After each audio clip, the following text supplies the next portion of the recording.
Assalamualaikum warahmatullahi wabarakatuh.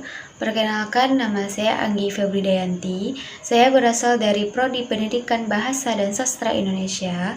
Di sini saya akan sedikit membahas tentang filsafat pendidikan. Yang pertama, apa sih yang dimaksud dengan pengertian filsafat pendidikan?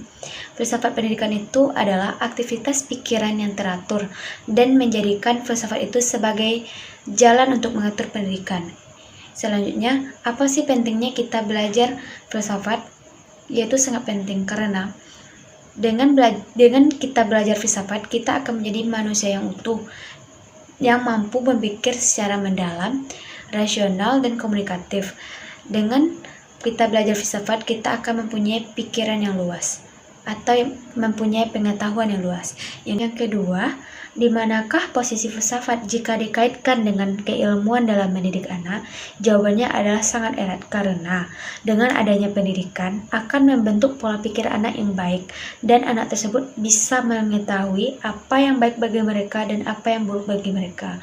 Di sini kita juga mengetahui pendidikan tidak hanya berlangsung di sekolah saja, bisa juga di luar sekolah seperti di masyarakat, di keluarga, dan pendidikan akan berlangsung sepanjang hayat. Yang ketiga, apa sih perbedaan pendidikan biasa dan pendidikan ilmiah? Yang pertama yaitu pendidikan biasa. Pendidikan biasa itu sama seperti pendidikan secara umum, pengetahuan kita yang secara umum. Yang kedua, pendidikan ilmiah. Pendidikan ilmiah itu sama dengan pendidikan yang bisa diteliti dan pendidikan yang disusun berdasarkan asas-asas yang cocok dengan pokok soal dan dapat membuktikan kesimpulan-kesimpulan. Baiklah, saya akan membahas tentang pendidikan sebagai hak dan kewajiban warga negara. HAM atau hak warga negara adalah hak-hak yang sudah melekat pada diri manusia sejak lahir dan diberikan langsung oleh Tuhan Yang Maha Esa dan tidak bisa diganggu-gugat oleh orang lain, sama dengan kepemilikan kepunyaan kita dari lahir.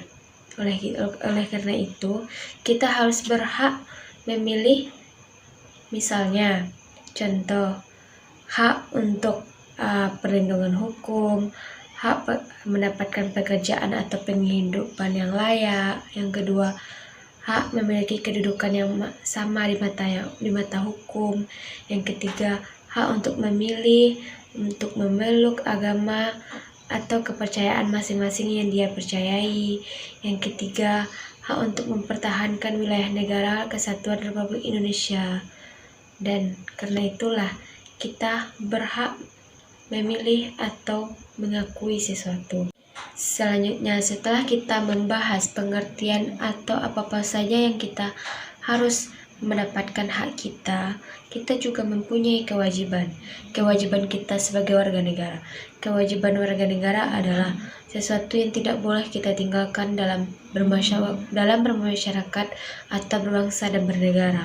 Kewajiban apa aja sih yang kita harus lakukan? Yang pertama, kewajiban kita sebagai berperan dalam membela negara kita. Yang kedua, kewajiban kita harus membayar pajak. Yang ketiga, kewajiban kita harus menjunjung tinggi dasar negara.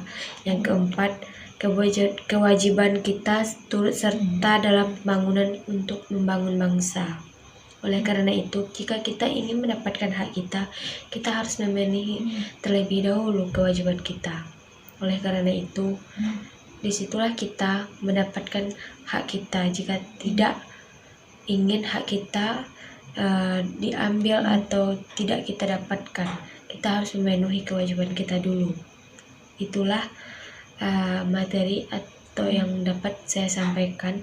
Jika ada kesalahan, mohon maaf. Wabillahi taufiq wal hidayah. Wassalamualaikum warahmatullahi wabarakatuh.